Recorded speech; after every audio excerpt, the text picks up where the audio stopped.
Welcome to Fire for Effect Live. It is what is it? 31 May. Fuck me, May's gone already. And there's lightning and chaos and corruption and Armageddon going on outside, which is great. Makes me happy. Welcome to the show. For those of you watching, people are in the chat already. Hello, Jen. She's still in the car. My camera might be a bit shaky. I got this new arm system. It's like the fucking Nebuchadnezzar off the Matrix. So I got this stand coming for the webcam. So you're gonna have to deal with that shit a bit tonight as I get excited and get on the keyboard.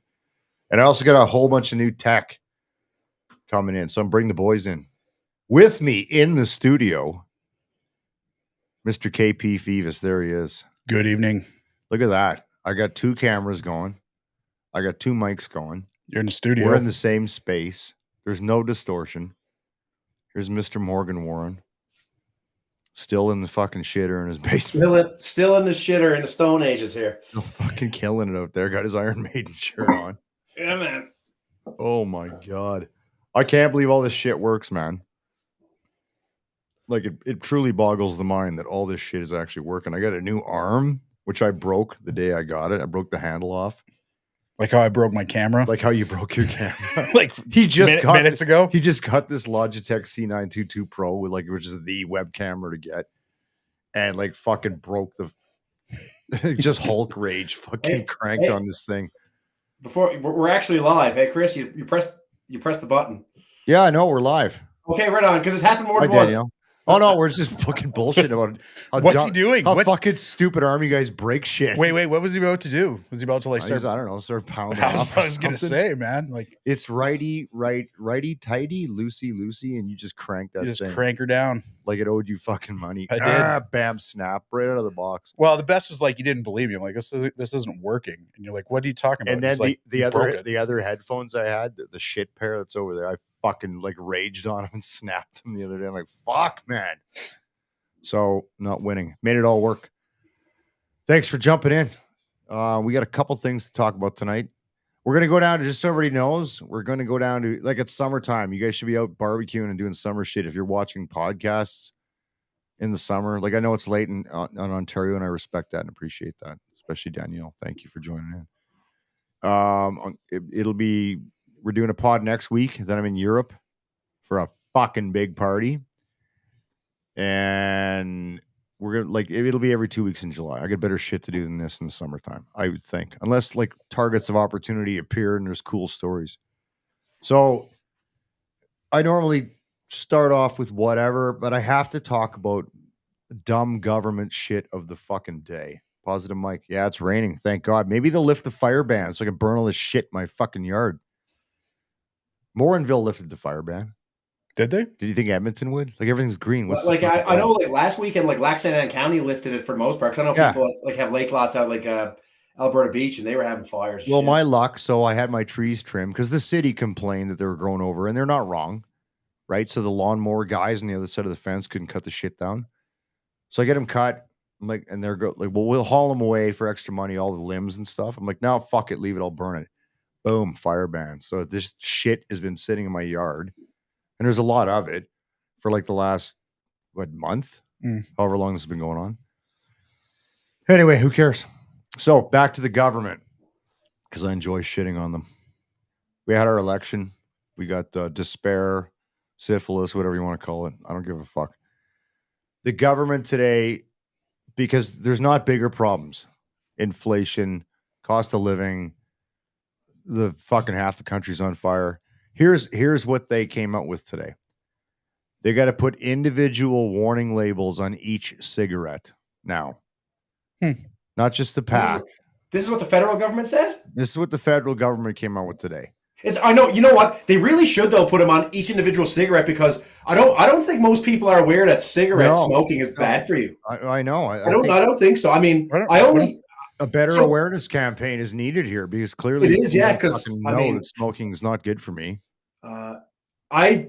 You're really just bringing this to my attention right now. I had no idea that smoking was bad for you. How could something so fucking cool be bad for you? I don't understand. I'm trying to make it cool again, like James Dean and Marlon Brando and all those dudes that smoke hack darts during the day. Every time I watch a movie, where buddy's smoking the whole time, or a period show. I'm like, fuck yeah, come on.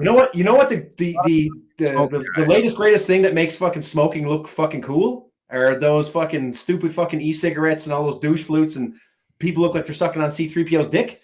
Yeah. You know, but you see a guy hacking a dart and you're like, man, that guy looks fucking cool. Right? Those are a gateway thing. Do they put warnings on those? Yeah. Do they on e-smokes? Yeah, well, there's obviously something on there. I had an e-cigarette thing for a while in that marginal effort I put into quitting smoking. I fucking got so mad. You looked ridiculous. I threw it out. I'm like, you might as well just e-smokes. Like, they don't need a cigarette. Doesn't not need a USB charger. Well, there's an opportunity there for like each individual cigarette, so you can have like individual customized like warnings. Oh, you can even just make one look. You can make one look like a nail coffin. You can look at all sorts. You can look at all sorts of things. Full on. They showed an example of what it's going to look like. I didn't see it. Like, is it like just printed on the? It's going to be written on the side of the smoke that this will kill you or some shit. Well, that's like a total waste. It's the fucking stupidest thing I've ever seen. No, you can. I actually want to start smoking because that's badass now. I like it. You should start smoking at the prices I get my smokes at. Yeah, I'm going to start smoking. I think because it just seems cool. I mean, I'm just saying. Well, and you'll be cooler. I mean, it's being a sniper is one thing, but being a sniper. I thought you guys weren't allowed to smoke. Yeah, it's actually in the PAM. It was like a preferred trait. Right-handed, don't smoke. Non-smoker, no glasses. Yeah. Yeah, no, that makes sense though. It really does. So being a sniper all those years held me back from reaching my fucking. It kept you from your true calling in life, which is being a chain smoker. Yeah. Yeah. What else did I discover today? After I broke half this new shit I have installed, I have this fucking Rode Pro-Gas mixer. Is there feedback? I was just gonna say I don't know what you did, but there's a little bit of feedback. Chris, did you just come from like a PT session or what's going on here? Yeah, fuck regimental tracksuit, man. I think my shit's coming through your mic. Okay. I'm not hearing anything on my end.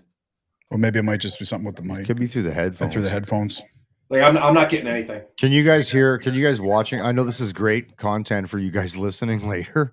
Can you guys hear us echo? Now I can't hear you. I don't know what you did, but it's not echoing anymore.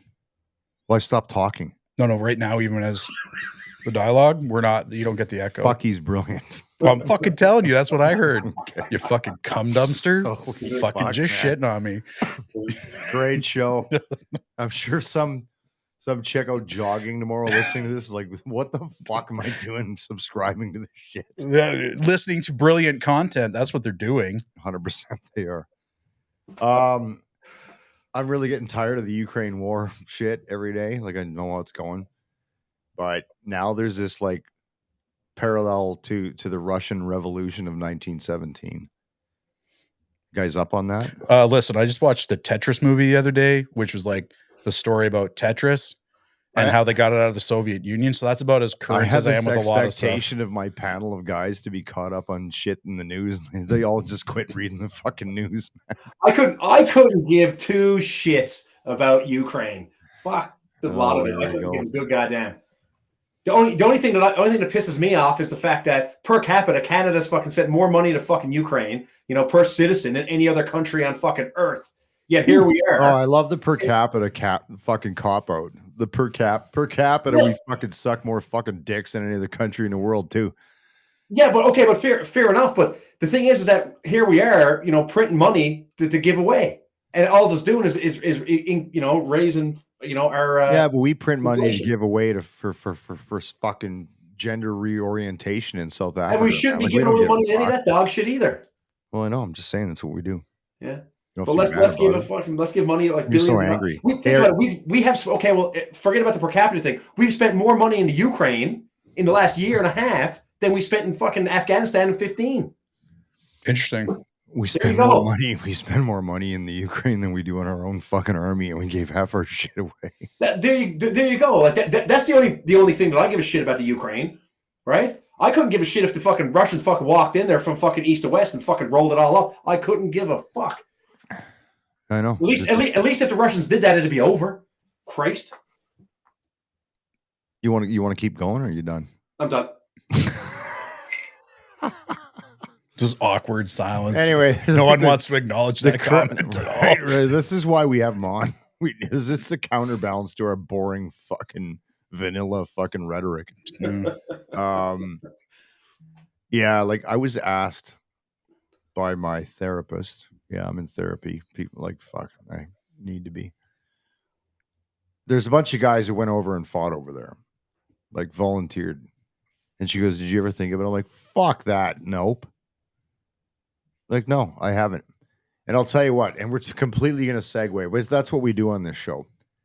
So she goes, "Well, why not?" I said, "Because I fucking did my time and my thing. I got no fucking interest in going to fight that. Like, you know, me and the queen are even type thing. Now the king." Yeah. Here's why. At the end of the day, people are volunteering to go over there and fight, and I respect that. But they're not. If they get killed, and a person, I don't know him, but he's part of Red Deer Search and Rescue, who I used to be part of. Blah blah blah. I know him through people. His funeral's on the 16th of June in Calgary. He's got no insurance, no coverage, no nothing for fucking what? Okay, I was what's called a professional soldier, meaning I got paid to do it and compensated. I'm not a mercenary. I'm not interested in doing any of that shit. Not me either. I respect guys that have stepped up to go over there and fight. And I know a lot of guys that went over there were guys that didn't have, how can I phrase this without combat experience? No, well, yeah, okay. Well, you're going down the right road. Their war. Yeah. Right? Okay, so where am I going with this?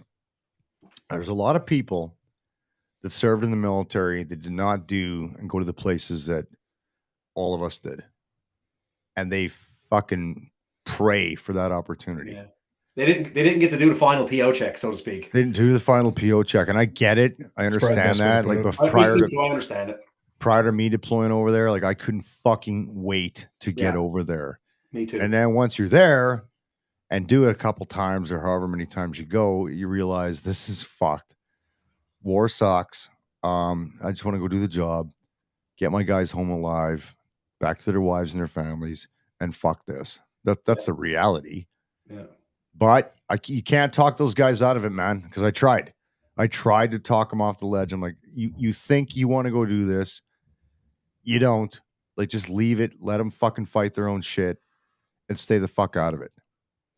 But you can't do it because they want that. They just crave something that the three of us on screen here have had.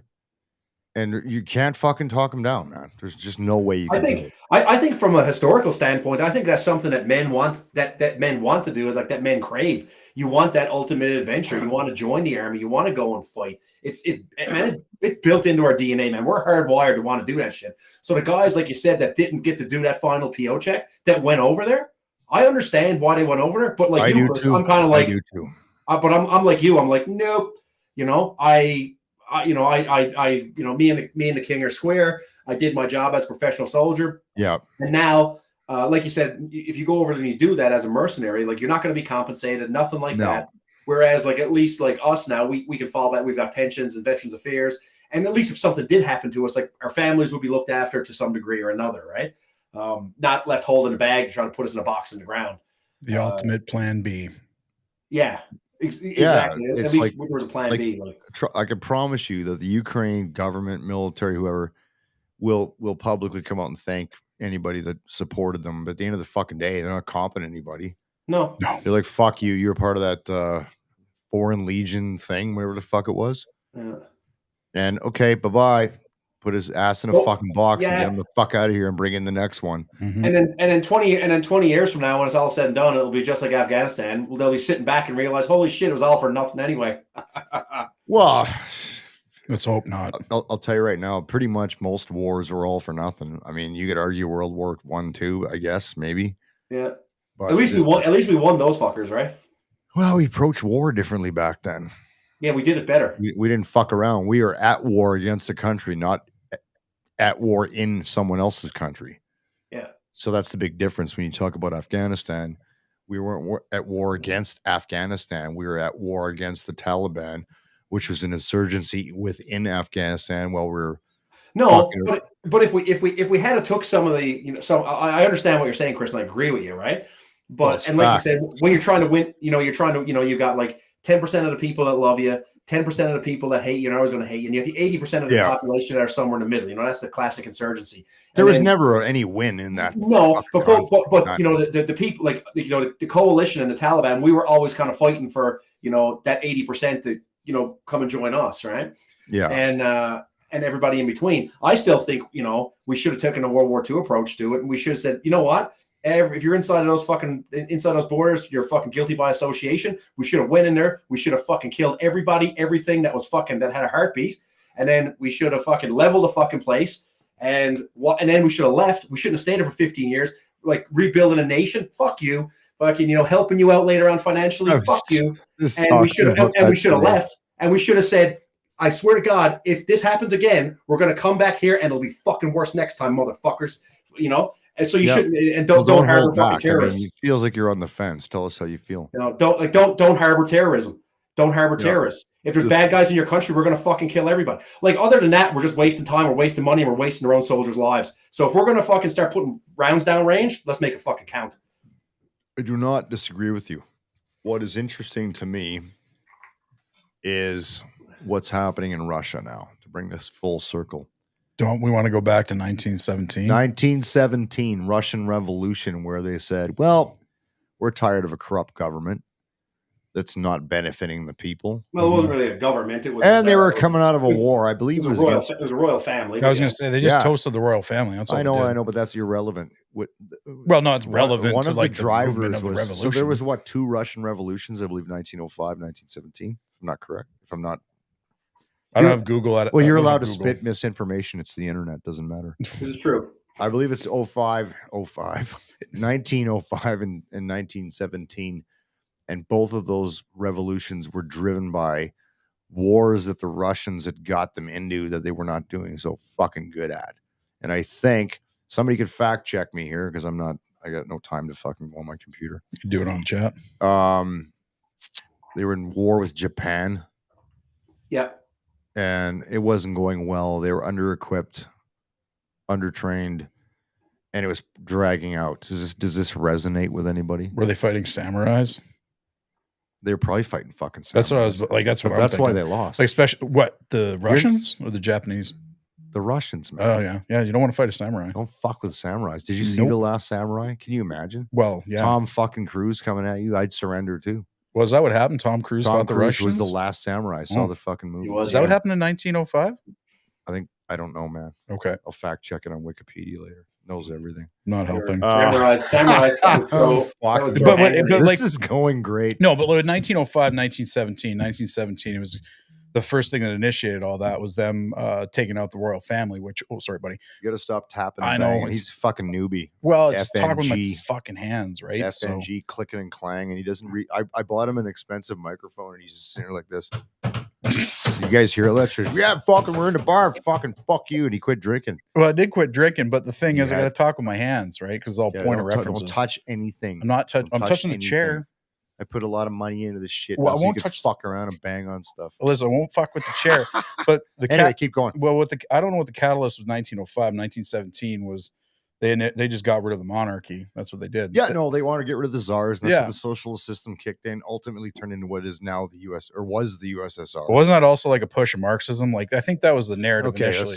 Yeah, there was it wasn't as simple as like, there's a lot of shit. Lenin and Stalin and Trotsky got together and they were like the heroes of a nation, and then it was much more. There's a lot more corruption than that. You know, those guys were fucking brutal dictators and fucking hatchet men and fucking murderers. Yeah, not like today. Oh, I'm not saying they're not like today. I'm just saying I'm just talking about 1917 in particular. Yeah. So now, and not the Russian Revolution, the Bolshevik Revolution. Fuck. Depending on if you believe the media or not, which I don't. The head of the Wagner group, which is that fucking bad guy mercenary group that's running the war over there. Mm-hmm. I can't pronounce. He's Russian Eric Prince, yeah. Yeah, that he's like shit talking the fucking MOD, the Russian MOD, Ministry of Defense. You know, shit talking Putin. It's not going well. He had to pull out a Bakhmut, fucking like bailout. So these guys are pissed. Like now they got these drone attacks in the Kremlin. Nobody knows where they really came from. There's speculation whether there's this alleged Russian resistance forming on the other side of the border that's gonna fuck with these guys. I'm like, this is fucking great shit, man. I love this. So we'll see. But yeah, there's potentially within 3 months, depending on who you listen to, maybe some civil strife, if you will, inside of Russia. I don't know. We'll see.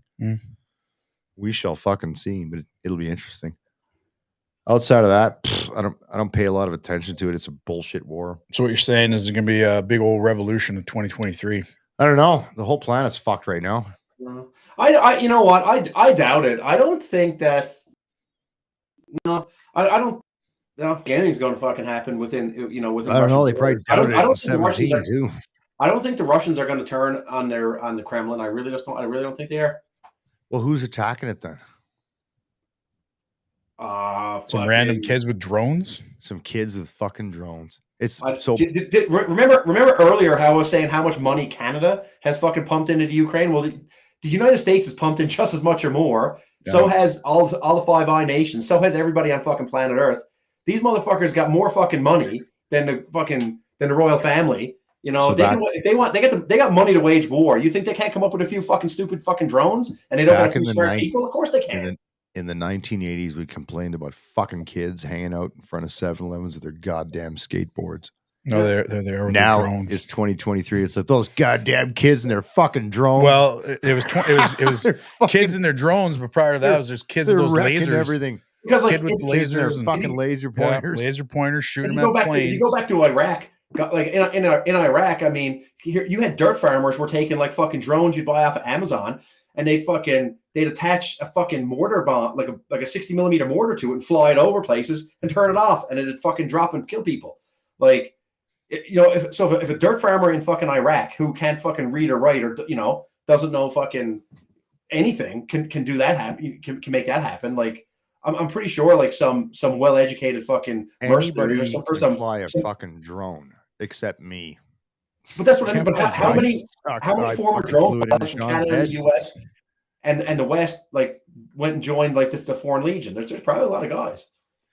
Oh, all kinds of guys did, and they bring a lot of talent to that game. Yeah. It's just they're fucking not properly equipped. Like I know guys personally who joined that Foreign Legion thing. This is not the French Foreign Legion, by the way. Don't confuse the two. That's a professional organization, not a fucking bunch of goons that wanted to go fight in fucking Ukraine, who again I respect those guys, but I wouldn't do that. It just doesn't make any fucking sense to me. Guys were showing up, no weapons, no fucking kit, nothing. And the integration piece, the language barrier, was like, this is not the best fucking idea. Throw money at the problem, not people. Throw equipment at them. Holy fuck, she's raining. They better lift that fire ban, man. It is raining outside. You guys can't hear it. You know why? Because I spent a bunch of money to soundproof my room. Looks real good in here, buddy. And it looks cool. You can see it behind JT's head. There's giant fucking heads blocking half the room, but it's true. I soundproofed it in a nice, stylish pattern because I'm doing some radio shit with Mr. Craig G from Revolution Radio. RevolutionRadio.live. Check it out Thursday nights. There, I'm plugging my own shit now. Yeah, so anyways, I don't know. It's just interesting that they're talking revolution, and you can't, it's the media hypes the fuck out of everything. So it's like, can I really believe that or not? Nah, I doubt it. We'll see. We'll be watching shoot this summer. How long's this fucking thing been going on now? 2 years? A year? Coming up on 2 years, I think. Jesus Christ, that's unnecessarily long. You think the Russians okay? Let's look at it. 2 years, and they haven't really fucking gained any ground. Been a bit of a grind. The Russian fucking military. The thing is, though, Chris, they haven't lost any ground either. Remember, they took Crimea in 2014, so they haven't lost ground. Sure, but they didn't have any Western backing in 2014. This is just a fucking proxy. This is just a fucking proxy war, man. We're at war. If you don't think that the West, NATO, is at war with Russia, you're living in a fucking unicorn fucking dolphin world, because we are at war via proxy through the Ukraine with Russia. I'm fucking telling you right now. If you don't believe that, I don't know. You're wrong. You're fucking living in a fantasy world. And that's why it's taken this line. Hey, there's Mr. Ryan Lindley. He's teaching me how to make porchetta. And it's not porchetta. It's porchetta. So I got these 2 pork bellies, and I've never made this fucking thing. And it can be complicated to make. You might wrap it in a tenderloin. You got to skin it, and you got to score it, and then you build this nice base of garlic and herbs and shit. Wrap that bitch up, and then it goes in. It needs fire, so it goes in on a rotisserie. Great segue, I know. So yeah, I don't know. We're at war against Russia, and they're fucked. I mean, these fucking losers haven't won by now. Like, give me a fucking break, man. It's like watching the Maple Leafs play the Panthers. Sorry, too soon for all you people out east. Or the Edmonton Oilers playing Vegas. Fine, I'll eat shit on that one. That was a hard loss. I don't want to talk about it. I'm a pro Vegas guy. I'll tell you why. I was in Vegas and saw the Golden Knights play their very first game. Not at T-Mobile. I was across the street at Cabo Wabo. And Cabo Wabo was Sammy Hagar bar. Not a huge fucking bar, but it's got 1 billion TVs. And at that time, there was 8 million baseball games on in this shitty little corner, like behind the broom closet, was a fucking TV about the size of something on the back of an airplane seat. And they had the first Vegas Golden Knights game against, I think it was Carolina Hurricanes. And they won. And I'm like, fuck, these guys are going to be my plan B team when Edmonton's out. Because I will never, ever, ever cheer for the Leafs, ever. And it's not the Leafs, the players, it's the fucking fans. And I'll park it there because we have a lot of people in Ontario who watch this show. Yeah, you better It's just fucking better fans. pump the brakes, buddy. There's just too. They're fucking. I don't know if they're worse than Oilers fans. So They're different. Vegas deserves to be in the Stanley Cup playoffs. The Florida fucking Panthers were 8th in their division. They had to have been because they played Boston, who was number 1. Pumped out Boston. Pumped out. Who the fuck did they play after that? I don't remember. Whoever. I wasn't watching. The next team. Anyways, they're in the Stanley Cup playoffs against the Vegas Golden Knights, and Dallas almost came back. It was fucking crazy. In fast, good hockey. And in a twist of fate, you're down 3-0. You come back 3-1, 3-2. The Boston Celtics were in the same spot. They would have been, they shit the bed, spoiler alert, the first fucking NBA team to win coming back from that deficit. And they fucked it up. Does that never happen in basketball? No. Really? No, that would have, it didn't happen. It still hasn't happened because it didn't happen, right? So Yeah. they fucked it all up. It is what it is. And then Dallas just came out fucking flat and Vegas wiped them off the map. It was like 6-0. Like, it's a fucking blowout, man. So yeah, now we got Florida and Vegas in the fucking Stanley Cup final. I'll kind of pay attention to it because, like I said, Vegas is my plan B team. So I wish them the best. Bad segue. So I did I got some questions for you guys. We can move on from this Ukraine shit. I did an interview with Ray Rout. He's a very good friend of mine. Coolest motherfucker you're ever going to meet.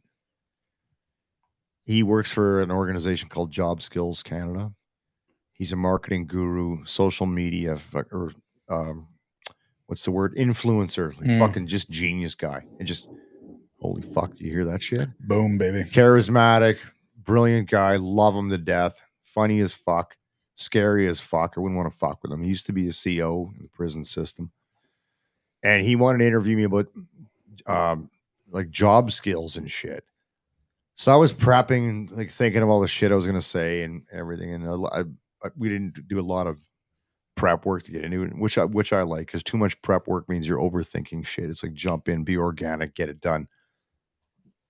And one of the things he asked me, so I'm going to open this up, opening rounds here, was what's the biggest quality that someone who served in the Canadian Armed Forces, and I'm going broadband here, not some fucking plug who did 3 years and got arrested for joining ISIS like some fucking reserve guy just did today.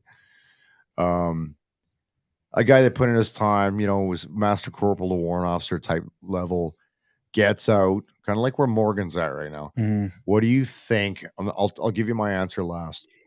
The biggest soft or hard skill set that you would bring to the table to a civvy employer? Now, Morgan, you don't even have to answer this because you don't have a civvy employer, but you can if you want to. JT, you kind of dabble in both worlds your whole life. So what do you think the biggest skill set you learned in the military that you bring to the civvy table? And JT, for those you don't know, he works in EMS. He's a paramedic. Now he's got some other thing, fucking other weird job, whatever the fuck you do now. I don't know, something higher up in the food chain, something obtuse, some operations type job. Yep, pretty much. Okay. So anyways, we can move on. Yep. What do you think the biggest thing you bring to the table is? Right on the spot. Set. First thing, I pick one. I want to say team player and understanding team dynamics, but what I'm trying to get at is being able to work with any team, any group, and know your place and kind of operate linearly with all them, and also understand like who's got what strengths. So being that team player and also knowing where you fit within the team, kind of broad. All right.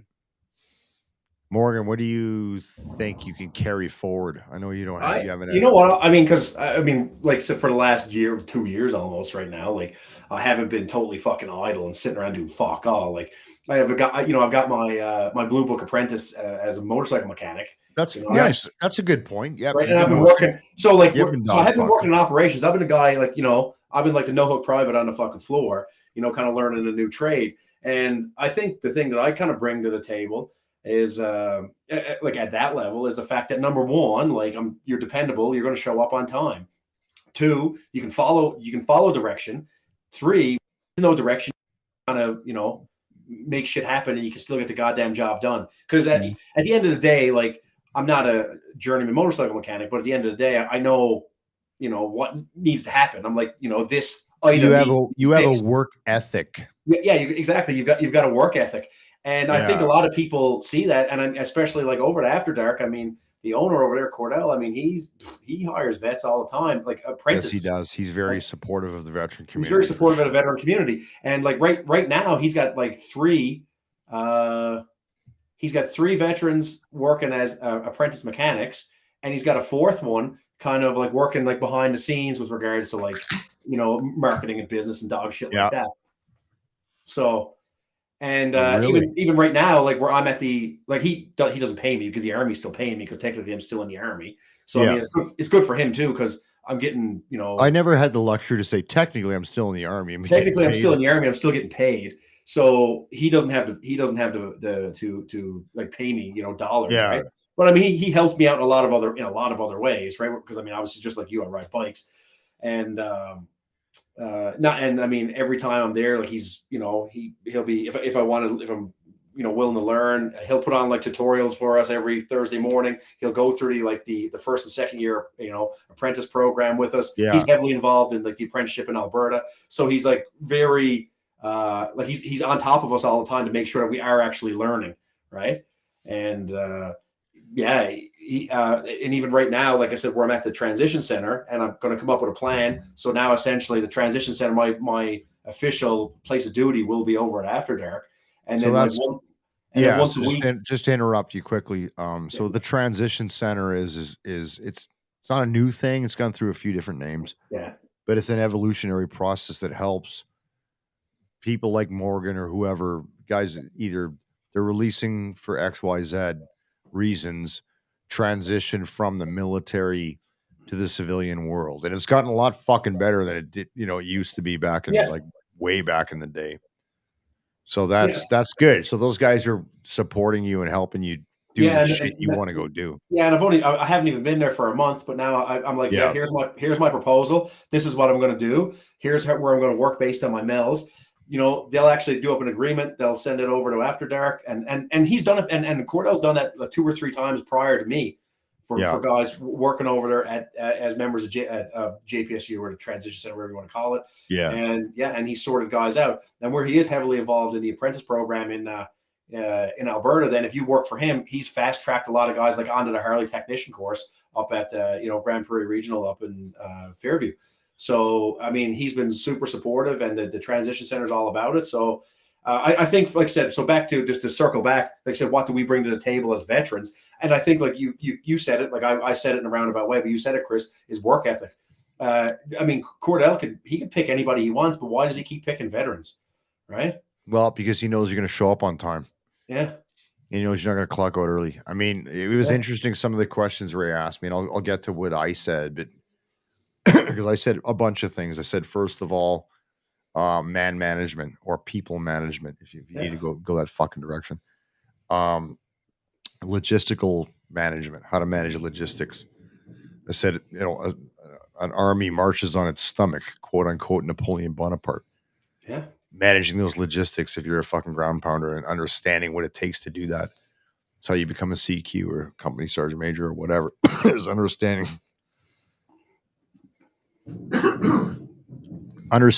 the logistics it takes and be able to, because that was my first gig when I got out, was logistics and knowing what it took to make something, to achieve a task. Time appreciation, fucking the soft skills, loyalty, integrity, blah, blah, blah, blah, blah. But what I said, not giving it all away, because this will be released as part of Ray's show or his thing later on. I said the first thing for me was self-confidence. The reason I said that is because when I joined the Army, if you think I'm fucking skinny now at $160, you should have seen me back in 1988. Didn't have a lot of that, tough upbringing, blah, blah, blah. No self-confidence, getting beat up and shit all the time. That's sad stories for another time.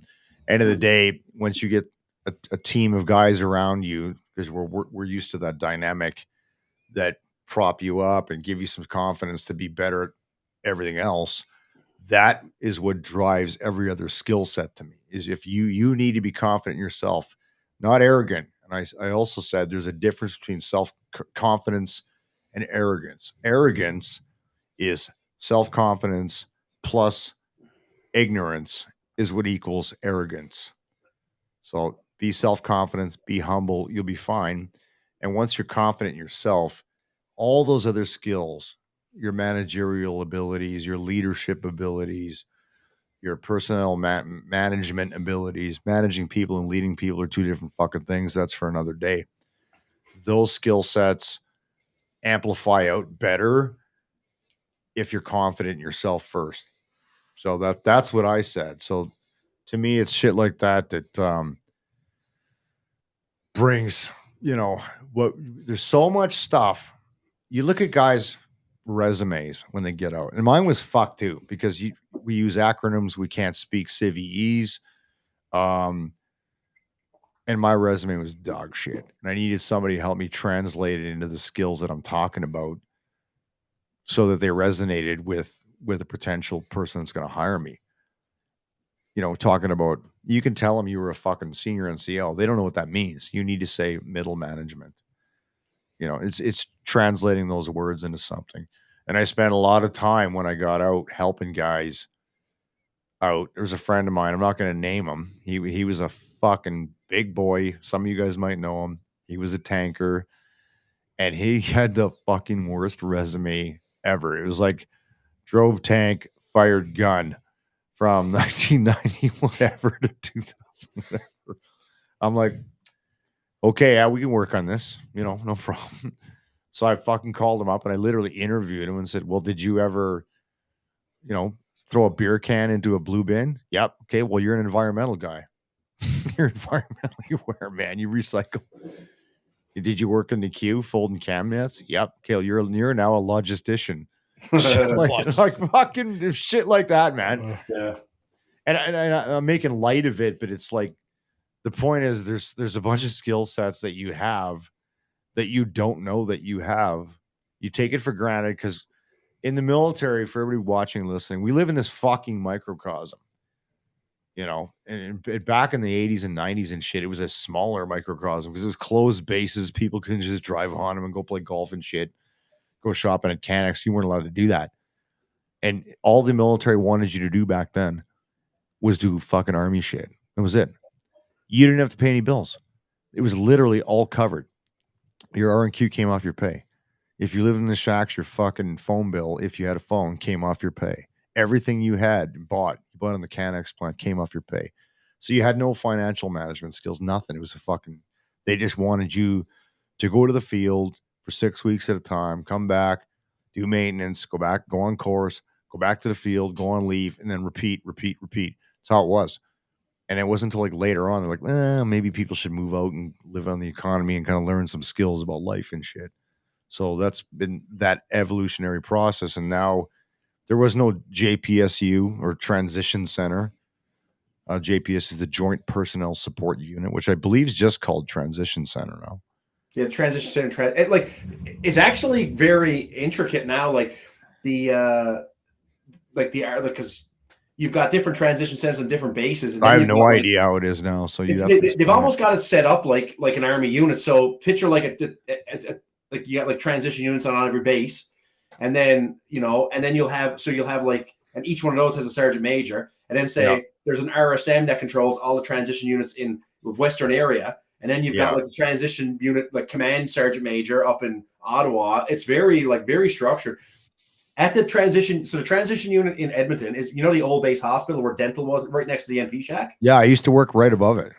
Yeah, so that building right now is the transition unit. The old, not the headquarters, the old MR. Sorry, the old clinic. Yeah, the old clinic. Yeah, the old clinic. Not where you was. No, not the headquarters. I think headquarters still there. You know where the dentist was on base? Yeah, up at the fucking CDUs. Yeah, which was that building now. That's these now people watching have no fucking clue. Anyway, this is a hair off mine. I apologize. Down a rabbit hole. But at the transition unit, so they've got the transition units there. Like they've got representatives from Soldier On. They've actually VAC actually has an office in that building. So it's like they've got it set up as like a one-stop shop. So like everybody, like they've got their fingers in everything, like helmets, the hard hats, all that stuff. And when you show up, like day one, week one, when you show up there, you clear in there. You're given a section commander who's a sergeant who you deal directly with. You've got a platoon warrant who you deal with. Right. Yeah. So my section commander is a Sergeant Strathcona, great guy. My platoon warrant is way more structured. Yeah, it's actually the platoon warrant. The platoon warrant is a Patricia. I've got a platoon commander who's a CFR guy who used to be a chief. Like it's very like they have it set up like there's like three platoon, like there's like a platoon, 3 section commanders, a platoon warrant. There's like an OC and ADG. It's quite more. It's far more structured than it used to be. It's like it's thank fuck he's here because right now. Here's how this is me. I don't think I'm a benefit to anybody. You just wanted to use that board. I had to use the board. I got all these sound effects in here, but they're fucking cheesy, so I'm not using them. There's that reverb again. Anyway, it's more structured, which is good. So, okay, so can you speak to what they're providing in terms of education? Let's speak to transition. So it's called the transition center. So what are they doing to help you transition other than parking you out of your unit before you fucking release? Like what are they doing? So what it is like so imagine you're in this place and so they'll manage all like the low level normal shit that we have to deal with, everything from like normal like leave passes and dog shit like that. It's not so much that they do something for you and get you this and get you that, but they know where everything is. They know what is available. Because most of the time, Chris, like as you know, we don't even know what we don't know.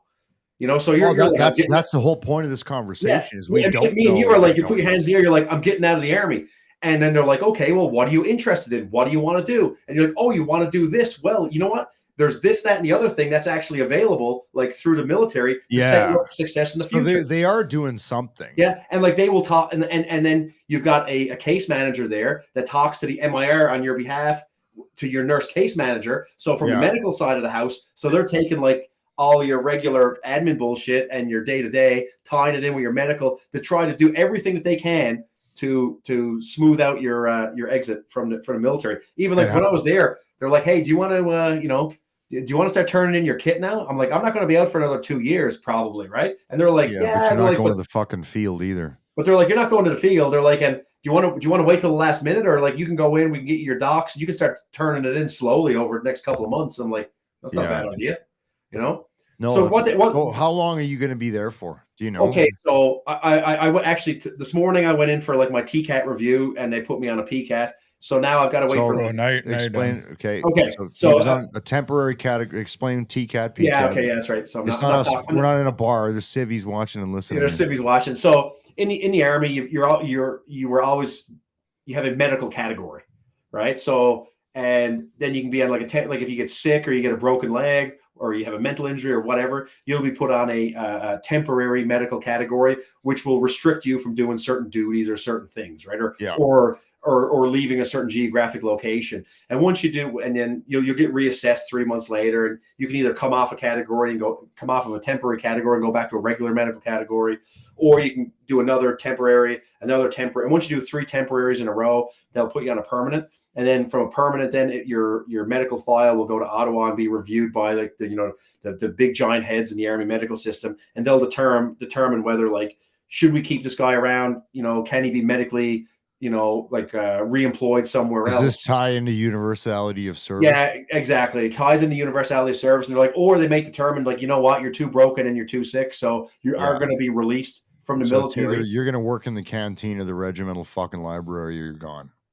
Yeah, or they could say like you can't be an infantryman anymore, but you could be a cook. Sure, you could go, or maybe, but normally they just send them to div to be watchkeepers.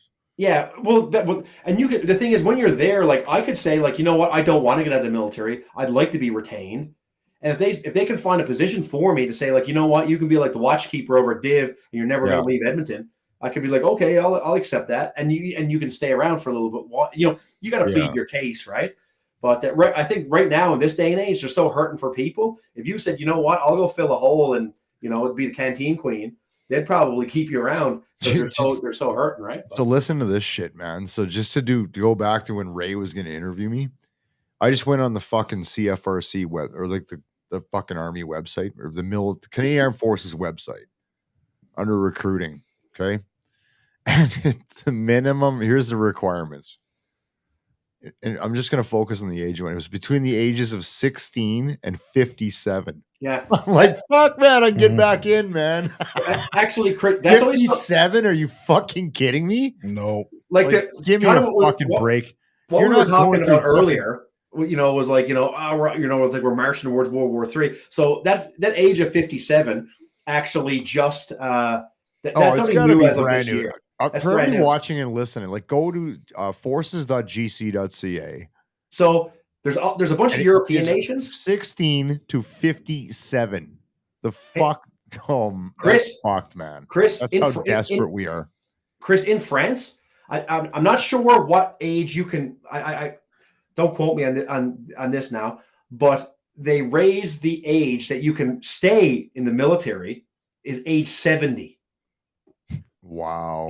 And a lot of European nations now, you can continue to serve until you're 70. So funny story, when my last job I had in the regiment in 1 PPCLI, I was CQ admin company. So my Corporal Storman, he was one of those classic corporal for life guys. Awesome dude. The guy that you want to have as a Corporal Storman, right?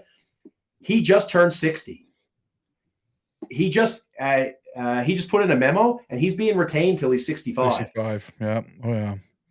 He's a corporal nobody. Now, I'm not taking this guy's a genius in his own right. Good question for you. Could you not just be in the training TDO world? Just train snipers. Yeah, that's for you. Oh, I absolutely could. Well, I mean, like theoretically, I could. Whether they'd have me or not, I'm not vaccinated. They probably wouldn't want me because I'm a fucking odious. No, we're not. Okay, fuck off. That's another fucking day. Yeah, no, I'm just saying, but so theoretically, I mean, barring me being an odious dirtbag, you could talk to the fucking school or whatever and go, look, retain me. All I'm going to do is train snipers. Yeah. That's it. Yeah, but you know what's funny about that though, Chris? And we talk about universality of service. So do you know who Jody Middick is? I do. I have his book in my room. Yeah. Yeah, exactly. So Jody Middick, he was a sniper from 3RCR who lost both of his legs. I think it was in 308. Yeah. On Medusa or something like that. Or was it 08 or no 306? Yeah, 306. You're right. It was 306. 06, yeah. And so he lost both of his legs below the knee. I mean, since then, this guy's been super successful. I mean, he was an Ottawa City Councilor. He's written a couple of books. He was on Amazing Race Canada. Like, this guy's like, he's killing it, right? Like, and good for him. He's running marathons and shit, and he's got no legs. I mean, he's doing great. But he's had his ups and downs. I read his book as well, and he's clearly he's got his head on straight, more or less, as much as the rest of us do.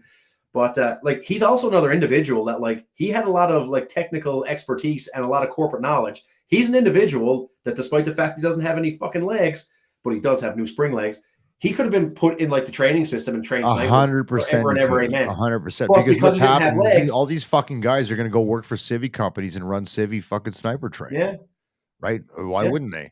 why wouldn't they? And I'm just saying, but obviously that happened back in like 2006 when things were a little bit better. But right now, like, yeah, like they could use him. Absolutely. No, just like they could use me now, right? They're no, I'm not going to go there because it'll sound bad. So we'll park it there. But yeah, there's ways. I could go back tomorrow and offer a lot to fucking what I used to do, because me and Dave and guys that did what we did are the last guys in Canada to do it outside of soft guys. Yeah. Dude, even right now, even soft guys are getting thin in the skin, brother. Yeah. Like there's not even right. Like, I could go back tomorrow and go, okay, I'll come in as a civvy contractor. I'll go to Gagetown to the counter ID squadron and fucking provide you with some education as the last guys that actually did it for real for a full length tour. So sure, there's lots of skills. I don't want to do that. I would rather transfer my, and I did. I transferred my skill sets to the civvy world, and it worked great. I was a project manager for fucking 10 years because guys at our rank level are very good at that. You can manage tasks. You know how to take big tasks, break them down into bite-sized pieces, understand the logistical requirements behind it, drive fucking the troops to performance through proper leadership, blah, blah, blah. All that fucking shit is there.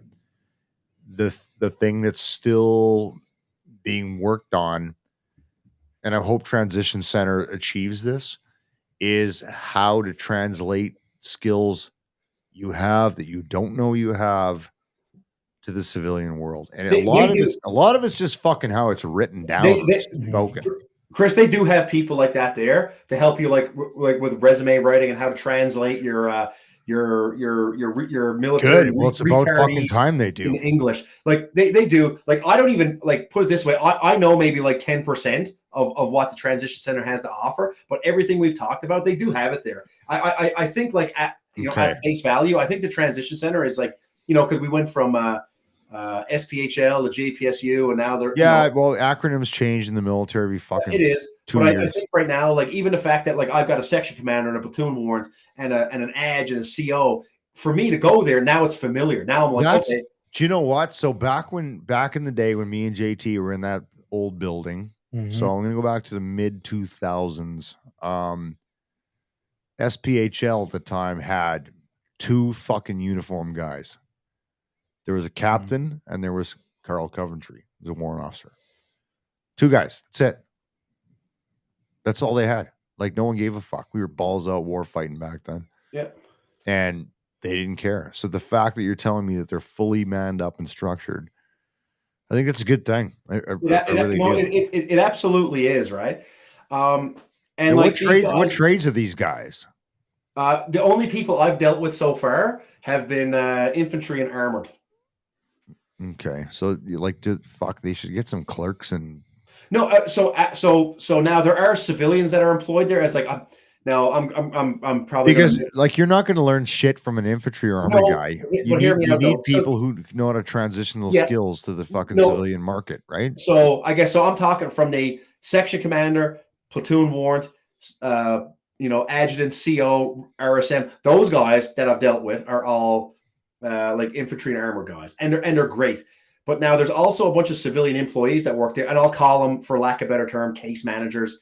Right? That's a good term. It's a good term. Case managers, and there's a bunch of these people there. So like I'll have a section commander, a case manager. Anyway, so it seems like all the case managers are they're all civilians now, but they were all former clerks and logisticians like within the military. Right, who transitioned out. And they've already transitioned out. They probably went through it when it was like JPSU or SPHL or all this. So they know they're not resident experts on everything, but they know a little bit with regards to like Veterans Affairs. So they know what's out there. They know, what the Transition Center can do. And if you can come up with an idea, they can help facilitate that idea and turn it into reality. I should go get a side hustle there, man, after working for 10 years in the civvy world. Fuck, I don't know. Yeah. I'm limited in what I can make a year, but I could fucking go do that. Yeah. Why not, man? You'd be good at it. I've helped lots of guys out. It's Yeah. find out who the fucking OC is up there and go, hey, I'll come work for you, dude. It's a civvy. If you can expand upon 2 lines in someone's resume and get them hired, you're probably. I've helped a lot of guys out rewrite what they had by, I literally sat a guy down, and the jokes aside from before about folding cam nets and throwing fucking empties into a blue bin, is walk them through, what they've done, even if he's a fucking corporal, like a ground pounder or whatever. There's shit you fucking learn just by being in the military. Look at the soft skills. Forget about the hard skills. Just showing up on time. Morgan talked about that in the beginning. It's a big deal now. Just your work ethic. Work ethic. I show up, if the timing is 0800, I'm there at 0745. Yeah. Yep. 55 at the latest. Like him jumping on this fucking pod. Always. 5 minutes early or 5 minutes late. Showed up early today. So there's that, and there's just ethics, time management, fucking man management, loyalty, integrity. There's a bunch of skills that you learn as you evolve, because you come up from a system, an old system, mind you, where it didn't matter how great you were. We talked about this before. No one gave a fuck about whether you fucked the prom queen and you were the quarterback, or you were the biggest nerd in fucking school and got beat up every day. When you went on basic training, you were reduced to equality, and you succeeded as a team, because all the tasks thrown in front of you on basic training were only achievable by working as a team. They're designed that way. Everybody here has been through basic training, and most of us, I'm sure everybody here is taught on basic training or a version thereof at some point. So once you fucking build that into somebody's DNA, and that's how they think, that's going to make them better. Like, they're going to take your divisive organization, that's so wrapped up in individuality and me in this fucking world we live in, and say, what's important? That we get this done together with collective input and fucking bang, bang, bang. I think it's kind of funny you bring that up. Like, so I was at the shop today, and there's another guy. He was a SIGs warrant, and he's a 2nd or 3rd year apprentice now. Yeah. And he comes up to me today, and he's like, hey man, he's like, he goes, are you going to be around? He goes in the shop. He goes at the the end of July, like beginning of August. And I'm like, yeah, I will be. Why? He's like, dude. He goes, yeah. He goes, I'm going on leave. He goes, me and the girlfriend. He goes, are driving to Newfoundland. He's like, I just wanted to make sure. He goes, that we weren't leaving the boss man short. He goes, a mechanic. And I was like, no man. I was like, I said, I'll be there at the end. I was like, because it's beginning of July. I was like, I'm going on leave. He's like, okay, perfect. He's like, we've got it covered off then. Because it's motorcycle season in Canada. So, July, August, we're busy, right? So it's just funny. Like, and these are like low level interactions between 2 apprentices, right? Yeah. But you have a common background. So you talk that way. You think that way. We think that way, but like we think that way. And Cordell, and he couldn't be further from a soldier. This guy, Oh fuck, I know. Man. He couldn't be further from a soldier. But he's a good dude. But good dude. He's a dope smoking fucking civvy for sure. Civvy, yeah. But I think he sees I think the one thing though that he sees in us is like you said, work ethic. But the other thing you mentioned earlier is loyalty. He looks after us. He teaches us, and he knows that if he can get our loyalty, he knows like he's laughing, right? Yeah, and we're gonna wrap this shit up. Yeah, it's been a lot of fun, because we got one more show next week, and then we're kind of taking some downtime. The last thing I can promise you, 9 times out of 10, not 10 times out of 10, I wish I could, is that a former member of the Canadian Armed Forces, 9 times out of 10 will always do the right thing, not the me thing. Yeah. Right. It's always, and this sounds cliche, mission, men, me. That's a leadership fucking thing. And it's true. Do the right thing, not what benefits you. And I'd like to think that still holds true. Yeah, we're going to punch out of here. I got shit to do. JT's got shit to do. Morgan's got shit to do. His fucking legs are getting numb like Danny Glover in Lethal Weapon 2 right now. It's probably all adenomous. Shitter for a fucking hour. He's going to get a blood clot. Hey, are you going to this Airborne reunion shit this weekend? Any of it? No, Yeah, when actually, we'll talk to you about it. I'll talk to you about it offline. We'll talk about it offline. Okay, I'm gonna punch you guys out. We're gonna wrap this shit up. Raj, bye everybody. I want to thank Mr. KP Phoebus and Mr. Morgan Warren for enlightening you guys today, and I hope everybody had a good week, and I hope your fucking province is on fire. So yeah, thanks for joining, putting up with our technical challenges here. I got a whole new fucking setup I'm trying to work out here. Let's roll through some plugs. This episode of Fire for Effect Live is brought to you by my mad Positive Mike, Positive Mike's Brewing, amazing beer. I got through about half of it so far, but I fucking save it for cooking. You know what I mean? I save it for cooking. Positive Mike's Brewing Company. Check them out on his socials at Positive Mike's. You can find some actually really cool fucking swag. And for those of you in the Edmonton area, come by my house. I might be able to hook you up with a beer. Positive Mike's Brewing. Lakeside Farmstead. My main man, Jeff Nonay, and his good family up at Lakeside Farmstead, north of Edmonton. Not only do they produce the most amazing Wagyu cross beef you can get in this province, which I've been very privileged to enjoy. They also make amazing dairy products. They have a storefront that you can go to right up there, and they also distribute their products across the several markets in Edmonton. The Veteran Farmer, the people who have helped me, they've been helping veterans dealing with physical or mental injuries for a while now through cannabis education, but they also help you out with your Veterans Affairs stuff. It's a tough road to navigate. So good folks at Veteran Farmer will help you out with that. So if you're a veteran that is struggling physically or mentally and you're looking for some help, check out the Veteran Farmer and they will hook you up. If you don't know how to reach them, get a hold of me and I'll help you out with them. I'm going to plug me. Revolution Radio with my main man, Craig G. Go to revolutionradio.live for an alternative source to fucking conventional radio. I have a show called The Mixtape every Thursday night, 7 o'clock Mountain, 9 o'clock Eastern. It's a passion project. It's a lot of fun. I got a different guest every week. We cover different topics every week. And yeah, that's it. Okay. Have a good one. We'll see you fuckers in a week. Stay safe.